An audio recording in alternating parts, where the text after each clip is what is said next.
Bob and Philip both whirled around. Was it the wind, or something else? Philip coughed, cleared his throat, and said in a smoke-abraded voice, "My mum died when I was 5. I hardly remember her, but I remember how my dad was before she died. He was a great dad. Taught me how to throw a ball, always showed me what he was working on when he fixed stuff, read me stories at night, but then after Mum died, my dad..." Philip paused when a keening sound sliced through the camp and speared both men. Bob's muscles were taut with fear and dread. Bob didn't think Philip was going to finish his story, but suddenly Philip said, "My dad got lost. He just got lost. He couldn't do anything for me anymore. He was all by himself. He turned into a horrid dad." Philip pushed off the swing set. He powered on his flashlight. Philip turned and looked Bob in the eye. "I've become just like him." Before Bob could respond, Philip turned off his flashlight and walked away. The night plucked him from Bob's reality and deposited him someplace beyond his senses. Bob was left standing alone with more self-knowledge than anyone would ever want to have. "That's enough," Bob said. He was going to stop the bunny call. Bob headed off into the woods, going into the general direction, he thought, of where the last two sounds originated. That same direction as the lodge. Maybe someone would be there, someone who could find 𝓑𝓪 and cancel the Mackenzie bunny call. It was 100 yards or so to the lodge, but it felt much further as Bob attempted to follow, using only his small penlight, the gravel-covered path through heavy forest and past darkened cabins. He started at a walk, but he quickly shifted to a jog, hoping he wouldn't trip on a root or an errant bull or an oar. He couldn't afford to waste time. 𝓑𝓪 could show up to the 𝓫𝓮𝓪𝓿𝓮 at any minute. For all Bob knew, 𝓑𝓪 could be there now. When Bob broke through the last stands of trees at the edge of the open area in front of the lodge, his shoulders sagged. The lodge was completely dark. It was so dark it looked abandoned. That was crazy, of course. Someone had to be in there. Bob hesitated in the middle of the dew-drenched, slopping lawn. Should he pound on the lodge doors and wake someone up? A squall echoed through the trees. Bob whipped around to look back at the path he'd come down. He stopped thinking and simply went into action. Jogging again, he retraced his steps until he was about halfway to his cabin, his family. Then he heard a scuttling sound that froze his intestinal serpents and turned his spine to ice. Was that 𝓑𝓪? Bob aimed the narrow beam of his penlight into the underbrush of either side of the path. The pale white light landed on drooping leaves of a wild... Oh my... What is that? What is that? The pale white light landed on drooping leaves of a wild 𝓬𝓸𝓵𝓮. The plant seemed to be trembling. Surely Bob was imagining that.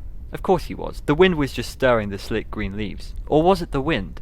The leaves weren't moving in any direction that made sense. An abrupt explosion of snaps and crackles stirred up a rustling that seemed to move away at the right angle to the path. Without thinking about the consequences, Bob veered off the path and dove into the thick vegetation. He followed the sounds. Pop, crickle, ting. What was that sound? Bob stopped abruptly, losing his balance. He threw a hand out to catch himself, and he scraped his palm on rough bark. He turned off his penlight. He listened. There it was again. Barely there. A slightly metallic rattle. Was it a cymbal? Trying to make as little noise as possible, Bob started moving again, following the sounds. They moved steadily away from him, heading toward the edge of the camp, heading in the direction of 𝓫𝓮𝓪𝓿. But not necessarily to 𝓫𝓮𝓪𝓿. There are at least 5 other cabins around 𝓫𝓮𝓪𝓿. Yeah, keep telling yourself that, Bob thought as he tracked the sounds through the forest. He was moving by feel now, afraid to turn on his penlight again. He had this insane idea that 𝓑𝓪 was messing with him, playing a scary game of hide-and-seek. What was Bob dealing with? Was it a camp counselor with a sense of humour, or an animatronic with its circus crossed, or something more treacherous than either of those? Yep, it's that option. Bob forced his brain to power down its thinking centres and focus only on keeping his body in motion. He concentrated on where he was putting his feet. He ploughed through the forest the way Wanda mowed through shoppers in an after-Christmas sale. He had one goal: stop the orange rabbit. He would not be deterred from that goal. But wait. Bob halted next to a massive cedar. I know That's a word, and I've seen that word before. I have just never tried to say it. He listened and listened. He heard nothing. Absolutely nothing. Had he imagined all the sounds he thought he heard? Or was Ralpho done playing with Bob? What if Ralpho was getting close to Cabin Nutter? What if he was already there? Bob thrashed back to the path, and when he reached it, he turned on his penlight to illuminate his way. Then he ran flat out. Bob hadn't run since he was on the football team in high school. He jogged some, but he never stuck with it. So when he reached the cabin, he could barely breathe. All he could do was open the door and fall inside. Once there, he firmly shut the door and slid to the floor, his legs splayed out in front of him. He heaved to get air into his oxygen-depleted lungs. He was making so much sucking, gasping noises that he was nearly drowning out of his family's snores. Nearly, but not quite. The import of that hit him. They were still sleeping. All was well. Bob looked at his watch. It was only 5:25 a.m. Bob frowned. How was that possible? It felt like he'd been running around the forest for an hour at least. Bob shrugged. It didn't matter. What mattered was that he was there. And Ralpho wasn't. The door behind Bob's back vibrated when a knock sounded. Bob whimpered. He stayed very still. Maybe if no one answered the door, Ralpho would go away. Another knock. This one louder. Bob got to his knees. He waited. Another knock. More insistent. Okay, playing possum wasn't going to work. Pretty soon, Ralpho would be pounding on the door and he'd wake up Bob's whole family. Wasn't that what he was trying to stop? Bob turned, grabbed the knob and opened the door a few inches. He looked out. It was all he could do to not scream. Ralpho had been startling to behold from across the huge lobby in the lodge. Close up, Ralpho was just plain alarming. Taking a half step back, Bob braced one foot behind the door, held the doorknob firmly, and blocked the opening with his body. Bob looked up at Ralpho's face. Yes. Up. Oh god. Too far up. It's just that sentence, Bob looked up at Ralpho's face. Yes, up. That's so well done. Ralpho was over 6.5 feet tall, just to the top of his head. His ears went up another foot or so. And speaking of his head, it was a disturbingly big head. Almost the size of me. Bob forced himself not to look away from Ralpho's eyes, even though they were an unsettlingly bright pink. Ralpho gazed down at Bob and waited. Ralpho, Bob's voice cracked like he was barely older than Tyler. He cleared his throat and tried again. Ralpho, I'd like to respectfully request that we, cancel our bunny call. Ralpho didn't move. I'm sorry you came all the way out here, Bob continued, and, I appreciate your time, but I've decided a bunny call isn't the best thing for my family. Ralpho was immutable. So, like I said, Bob plowed ahead. With due respect, we won't be needing your services. Bob held his breath. 1 second. 2 seconds. 3 seconds. 4 seconds. Ralpho slowly nodded, turned, and headed down the steps of Cabin Nutter. Bob shut the door, locked it, and leaned against it, sighing deeply. Tears filled in his eyes. He couldn't remember the last time he'd been so relieved. It was over. He had been able to fix his mistake after all. Bob sank to the floor again. He sat and listened to the snores. He made a mental note to record these sounds just before they left Camp Atenia. He might start using them to de-stress. Bob? Bob turned his head so fast he smacked it against the door. He heard Wanda shift on the double bed. Where are you? Wanda asked. Over here. Bob turned on his penlight and heaved himself to his feet. Why are you up? I'm not sure. Bob didn't shine his light at Wanda to see how his answer went over. He was hoping she was still mostly asleep. Wanda's brain didn't generally turn on fully until she'd been awake for a couple of hours. Could you aim your light at the bathroom? No need to turn on the light. On my light too. What time is it? Blankets and sheets rustled. The old box springs under the double mattress squeaked. Bob checked his watch again. It's 5:28. He aimed his light out in front of Wanda. It lit up enough of the room so that he could see she had her sleep mask pushed up on top of her head. She didn't look his way, which was a good thing because he had no idea how to explain why he was standing in front of the cabin door. Too early to get up, she said. Absolutely. Bob heard what sounded like shuffling footsteps outside the cabin door. His breath caught, and he tilted his head to listen. Maybe it was just a pine cone blowing across the porch. Maybe that was it. Wanda went into the bathroom and closed the door. No light showed under the door. He heard her doing her thing. But then he heard the shuffling again. Shh, pff, shh, pff, shh, pff. It was too rhythmic to be a pine cone. Was Ralpho back? Bob pressed it back against the door. He couldn't have said why. Leaning on the door wouldn't prevent Ralpho from knocking, and if Ralpho knocked while Wanda was awake, the jig was up. Wanda came out of the bathroom, her gaze steady on the illuminated path of Bob's penlight. She didn't even look at him. Going back to sleep, Wanda said. Coming? Be right there, Bob said. I hope, he thought. Outside the door, the sound came closer. Shh, pff, shh, pff, shh, pff. Bob turned into a statue. He had no idea what he should do. Wanda got back in bed. Light, she said. He flicked off his penlight, and he heard her plump up her pillow. She exhaled in contentment. Something thudded softly against the door behind him. The door moved slightly. Bob shoved his back more firmly to the smooth wood. Wanda's snores joined the kid's snores. Next to Bob's hip, the doorknob jiggled. What the heck? Bob jumped back from the door and shined his penlight at the knob.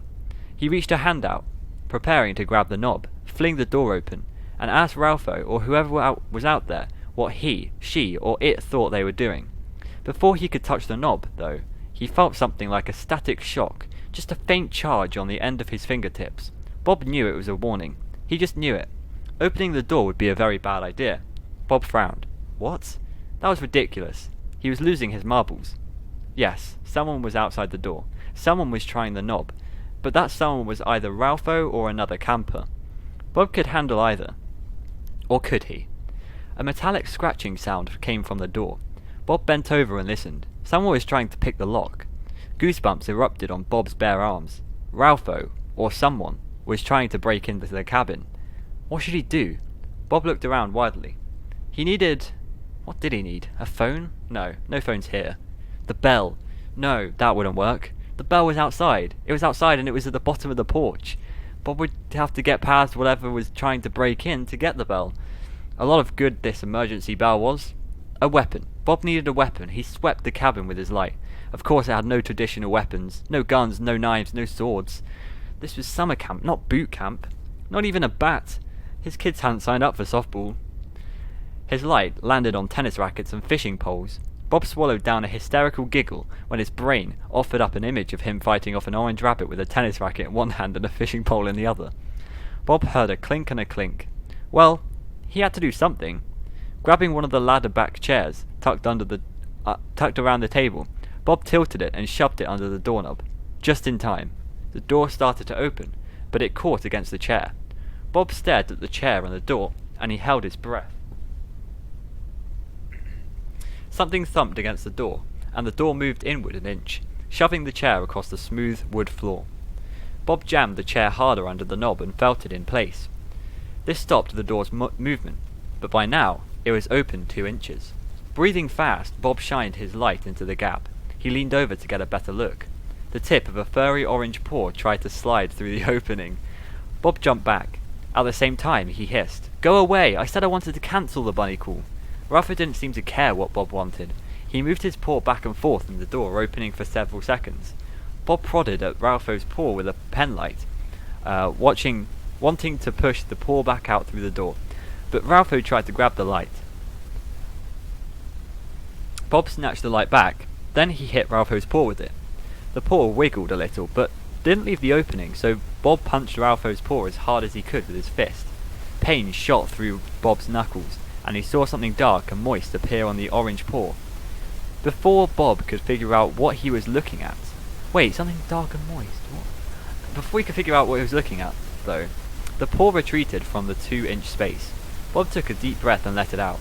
Okay, maybe Ralpho would go away now. Bob checked the time. It was 5:36. Surely Ralpho would give up and go visit other cabins with standing bunny calls. Bob wondered if he could go back to his bed. His eyes felt like they were full of broken glass. How would he take part in camp activities for a day of no sleep?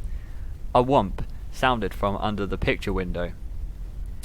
Bob whirled in that direction. Ralpho wouldn't try to come through a window, would he? Bob quickly aimed his penlight at the large rectangular glass covered opening across the table and chairs. He sucked in his breath when his light caught the shadow of a large misshapen head. "Oh no, no, no, no," Bob whispered as he leaned over to the window. It was locked, wasn't it? The window started to open. No, it wasn't locked. Oh, that's actually the next sentence. Okay, brilliant. Or it was locked and Ralpho had managed to unlock it. Or locks were irrelevant to Ralpho, just as irrelevant as Bob's request that Ralpho go away. The window opened further and an orange paw reached through. Then an ear. "Why don't you just stand here and watch? That's a good plan, Bob." Bob's sarcastic self-talk made a point. He needed to move, so he did. But as he lunged for one of the tennis rackets leaning up against the wall, he cut himself some slack. It was, after all, reasonable to be dumbfounded in the presence of a furry orange intruder. Both of Ralpho's ears and most of an arm were through the window by the time Bob started beating on the ears and arm with the tennis racket, careful to avoid missing the rabbit and hitting the window. Bob's defensive thwacks were relatively quiet. His family's snores didn't stop. Neither did Ralpho, apparently impervious to the blows. Ralpho kept reaching into the cabin. "Get out!" Bob whispered. Ralpho didn't respond. Bob looked at Ralpho's paw, which was just a few inches from Bob's chest. The paw was covered in blood. Oh! What? Blood? Bob stopped pounding with the tennis racket. He shined his light on Ralpho, whose head was now coming further into the cabin. Bob stared into Ralpho's disquieting eyes. "Are you okay?" Bob asked. Ralpho stared back at Bob. He didn't speak. Was this just a guy in a freaky rabbit suit? Ralpho wasn't real, was he? Ralpho's head slid a little further inside the cabin. Whatever Ralpho was, Bob couldn't let him in. So Bob shifted his grip on the tennis racket. Instead of hitting Ralpho more, he used the racket to shove at Ralpho's encroaching head. Grunting, he pushed against Ralpho with all his might. For a few seconds, Ralpho pushed back. It was like a bizarre tug-of-war in reverse.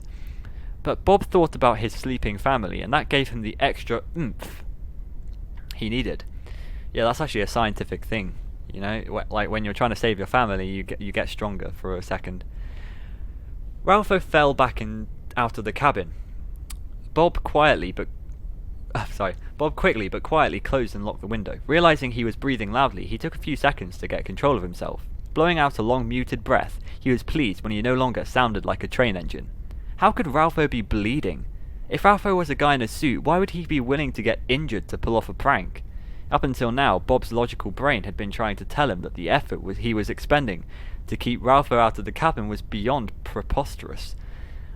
Whoever was wearing or running Ralpho was being persistent, yes, but it was probably just part of some outrageous joke Campetenia's staff played on anyone with the audacity to try and stop the bunny call.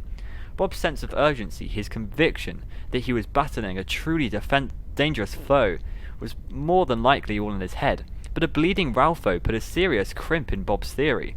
What if Ralpho really did want to get inside the cabin and hurt Bob and his family?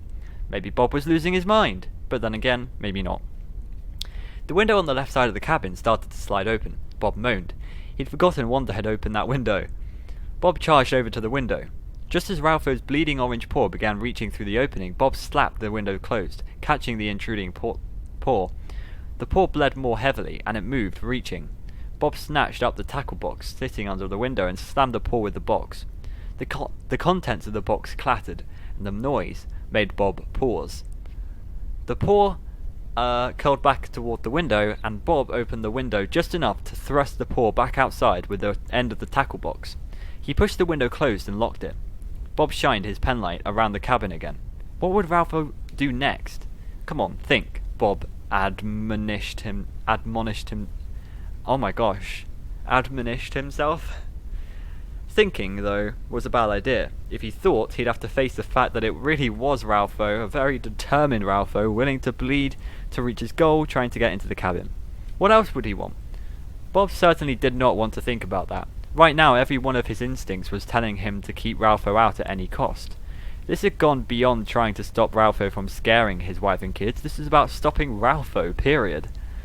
Bob couldn't have explained what was going on, even if someone had put a gun to his head and demanded he explain himself, but he just knew that there would be horrible consequences if Ralpho got inside the cabin. Bob tilted his head and listened. He realised he had no idea where Ralpho was. Was Ralpho still outside his window, or had he moved to a different one? Bob held perfectly still again and listened some more. At first he heard nothing. He checked his watch. It was 5:43. 17 minutes to go, Bob whispered. And one more window Ralpho can get through. Why was Bob just standing there? Outside, the rhythmic shuffling moved past the cabin door. The sound was moving away from Bob. Ralpho was heading toward the other window, the one right next to the double bed where Wanda slept. Bob knew he had to be sure the next window was locked, but he was rooted to the floor. Ralpho was almost to the edge of the front porch, about to turn the corner. Bob moved. He ran through the cabin as lightly as he could, passing his sleeping wife and daughter.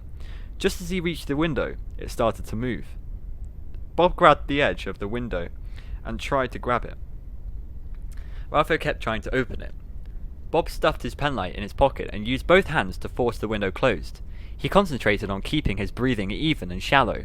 He didn't let himself grunt or groan in exertion. He just pushed the window closed when Ralpho pushed the window open. Stalemate. How long did Bob stand there, straining to close the window? It felt like hours, maybe days. Bob's muscles began to spasm. It felt like his biceps were filled with liquid fire spreading upward into his shoulders. He wanted to scream in pain and frustration. Outside, faint pre-dawn light was pushing away the blackness.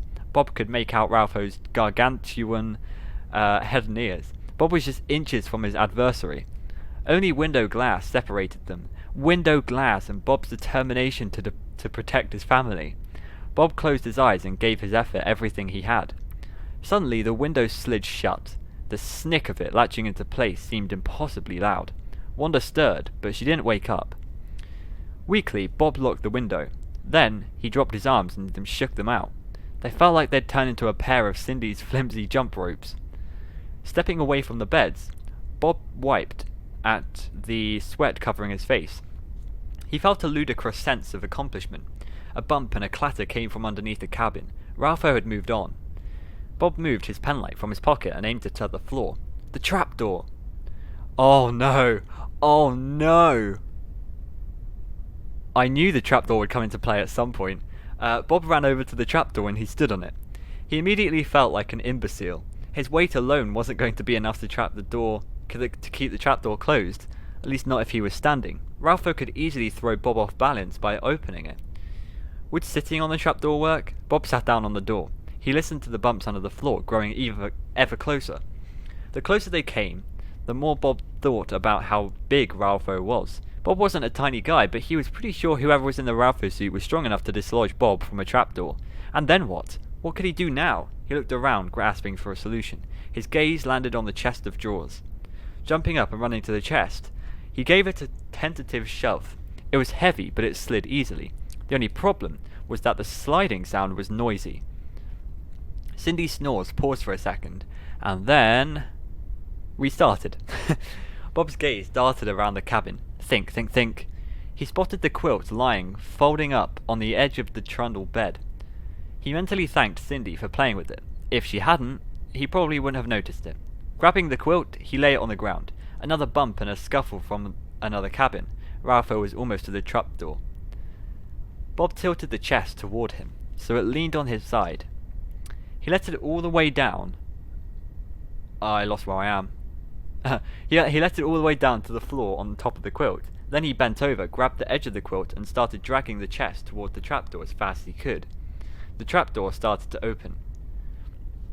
Bob jumped on the door. It closed with a snap that made Bob wince. But the snoring around him continued. He leaned back over and grabbed the quilt's edges, hauling the chest toward him as fast as he could. The trapdoor started to rise under his feet again. Quickly, he backed off of it and it pulled the chest onto the door. Then he turned the chest onto its back and he sat on it. The chest started to buck, and Bob felt like he was on some silent, malevolent amusement park ride. Was the combined weight of Bob and the chest of drawers going to be enough? The chest bucked again, and Bob was nearly thrown off. He gripped both sides of the chest and hung on. Bob had never ridden a bull or a mechanical bull, and he wondered if it was like this. His head kept getting yanked around, and he'd have whiplash soon if Ralpho didn't stop. But Ralpho did stop. Scuffling sounds under the cabin moved away from the trapdoor and toward the outside wall. Bob slumped on the chest. Now was it over? Bob checked his watch. It was 5:56. 4 minutes. Just 4 minutes. Bob listened closely to the swishing and tapping sounds under the cabin. Ralpho was almost out from under the building. His whole family was still snoring, but Wanda shifted in the bed. Any of the kids could wake up soon, and Bob didn't want to leave the chest lying in the middle of the floor. After another few seconds of listening, Bob convinced himself Ralpho was no longer under the cabin, so he quickly pulled the chest back to the wall and righted it. He then made a half-hearted attempt to fold the quilt and dropped it on the edge of the bed. Then Bob thought about Ralpho's bleeding paws. Did any blood get inside the cabin, like on the tennis racket on the tackle box? Bob decided he didn't want to look. Instead, he trotted to the fridge and pulled off some paper towels from the roll Wanda had put on the top. He quickly wiped down both the tennis racket and the tackle box. Plus, he wiped down all windows and the floor beneath each one. Now, wanting very much to climb into bed himself, Bob waited. His instincts were telling him he had to stay alert. But why? The cabin was secure. Ralpho was retreating. A sudden rap drubbed against the back of the cabin. The back of the cabin? What was Ralpho doing there? Nothing was back there. No, wait! The loft window! Bob's stomach and heart switched places. He'd forgotten all about the loft window. Clamping his penlight in his teeth, Bob climbed the ladder up to the loft as fast as he could. Even through every step raised his dread meter higher. He really didn't want to climb up to the loft at all. If Ralpho was up there, Bob didn't know if he could handle it, but he had to. After all, his boys were also in the loft. When Bob's head reached the top of the ladder, he hesitated. Then he took a deep, shaky breath. He shined his light at the window on the far wall as he peered up to the loft. Bob's light revealed the upper half of Ralpho already through the window. Bob let out a choked cry. Thankfully, his astonishment cut off the sound in his throat, and the boys snored on. Gaping at Ralpho, Bob was momentarily paralyzed. This situation was far so beyond anything his mind could process that he felt fully and thoroughly shut down. All Bob could do was stare. But he had to move. He had to keep Ralpho away from his family. Why did he keep gawking? And suddenly, Ralpho paused in his climb through the window. He gazed back at Bob, and neither of them made a sound. Bob trembled and clutched the loft ladder so hard his hands throbbed. Outside, dawn arrived, and light shined around Ralpho's orange head, making him look, for an instant, like some kind of supernova monster. Bob was superglued to the ladder. He listened to his own uneven breathing, and Ralpho began backing out of the window. Ralpho retreated completely from his cabin. His head dropped below the level of the window. Then, silence. Silence all around. Bob closed his eyes and dropped his head to the top of the ladder, to the top step of the loft ladder. Dad? Abruptly, the cabin was filled with intense white light. The luminous intrusion into his consciousness felt so invasive that Bob blinked several times and tried to figure out where he was. It felt like he'd been transported to another, otherworldly place. Bob squinted. He recognized the wide-eyed face of his sleep-rumpled son. "What are you doing?" Aaron asked. He stood underneath the pull string to the exposed light bulb that now lit up the loft. Everything cascaded back into place. The bunny call, Ralpho, Bob's frenzied determination to stop the threat to his family. "What time is it?" Bob asked. "Huh?" "The time." Aaron picked up his cell phone from the nightstand. Really, the only function their phones had out here was a clock. "It's 6, Aaron said. Tears filled Bob's eyes. "Dad?" Aaron repeated. "What are you doing?" Bob ignored him. Now Tyler was sitting up, rubbing his eyes. "Mama, up!" Cindy's high-pitched voice demanded down below the loft. "Dad, why are you hanging onto the ladder?" Tyler asked. He threw back his covers and shifted to the edge of his bed. Bob didn't know if he could move. He felt like all his muscle had left his body. But he couldn't stay where he was. He didn't have the strength. So up or down? Up was closer. Bob climbed the rest of the way up into the loft, without answering Tyler's question, because he didn't know how to answer it. Bob collapsed next to Tyler. He motioned for Aaron to join them. Looking at his father as if he had grown a second head, Aaron slowly crossed to Tyler's bed. Bob patted the space next to his hip, and Aaron frowned but sat down. Tyler and Aaron exchanged a look. Then Bob reached around the back of the boys' necks and pulled them both close. He dropped his arms around their shoulders and squeezed them in a long, tight hug. He wanted to say something, but he was too emotional to talk. He just wanted to hold on to his boys, his precious boys, for as long as... "Dad, you're kind of squeezing the life out of us," Tyler said. Bob let up on the hug, but didn't let them go. He cleared his throat and got his voice to work. "I love you guys," he said. "So much." He looked at both of them in turn. Both boys had creases on their cheeks from their night's sleep. Their eyes were crusty, and they had sour morning breath. Bob didn't care. They were his sons. They were perfect. "You know how much I love you, right?" he asked them. Tyler and Aaron looked at each other again. Yeah?" Aaron said. "Yeah," Tyler agreed. "We love you too, Dad," Aaron said. A click came from the cabin's first floor, and more light blasted through the little building. Wanda was up. "Bob, what are you doing up there?" Wanda's scratchy, early morning voice sounded wonderfully normal. "Come on, boys," Bob said. The boys didn't move when Bob got up, but Bob grinned at them before heading down the ladder. "What a wonderful morning. It was great to be alive." At the bottom of the ladder, Bob turned toward the double bed and scooped up his daughter from it. "Cindy Lee, my buzzy honeybee," he exclaimed before buzzing in her little ear. Cindy immediately began giggling hysterically. Then she put her arms straight out to her sides and instructed, "Fly, Daddy, fly!" Bob happily picked her up, and he ran around the room with her yelling, "Zoom goes the honeybee! Zoom, zoom, buzz, buzz!" Oh wait, no! That was the dad. That was Bob. Oops. "Zoom, zoom, buzz, buzz," Cindy repeated. Then she let loose with a high-pitched squeal of glee. "Bob?" Wanda said. She was standing by the bed in her bright yellow silk pajamas, her hands on her hips. "What?" he asked. "Something weird is going on." "What makes you say that?" Wanda frowned. "I have no idea." She shook her head. "I must have been having a strange dream." Cindy squealed again. Wanda looked at her daughter and at Bob. Her mouth dropped open and her eyes widened. Oh my god, her eyes widened. The bright light in the cabin brought out the reddish strands in Wanda's hair. Bob couldn't remember her ever being more beautiful. He flew his buzzy honeybee over to his wife, and he engulfed both wife and daughter in a long, tight hug. "I love you, I love you, I love you," he declared while Cindy said, "Buzz, buzz," and Wanda said, "What's going on?" Bob didn't answer her. He just squeezed. Be skished? Be squished. Oh, I see. Cindy said, "Ow!" Bob released them. He looked at their gorgeous faces, flushed and smiling. Admittedly, Wanda's smile was tentative, and it was mixed with what appeared to be confusion, but she was smiling. "Daddy, pee-pee," Cindy said. Bob set his daughter down. Wanda took Cindy's hand and led her into the bathroom. The second Wanda and Cindy were in the bathroom, Bob looked around the cabin, checking his blood cleanup. He didn't see anything he had missed. And what did he do with the paper towels he used? He checked his pockets and felt them there, but he didn't pull them out because Aaron and Tyler were coming down the ladder. Putting Ralpho out of his mind, Bob hugged his boys again. They tolerated the hugs for a few seconds until Tyler announced, "I'm hungry." "Hi, hungry. I'm Dad." The bathroom door opened. Cindy, her arms straight out from her sides, started buzzing again. Bob reached out and grabbed Wanda by the hand to pull her close. "It's a beautiful day and we're together. And we have lots to do today," he said, spinning Wanda into a dance around the cabin. Wanda laughed. "Who are you and what have you done with my husband?"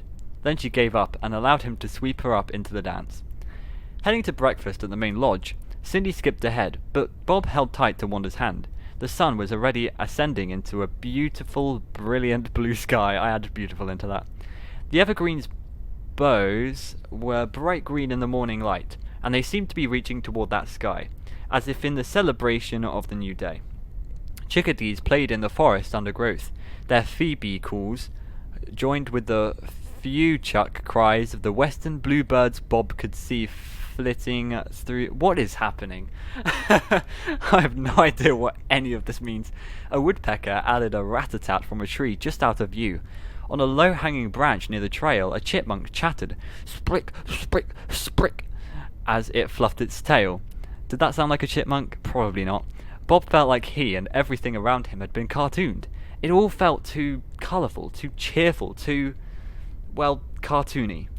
After everything that had happened the night before, he wouldn't have been surprised if the families around him broke into the song. 𝓵𝓵𝓸𝓀 was hopping this morning, as everyone was heading to the lodge for breakfast.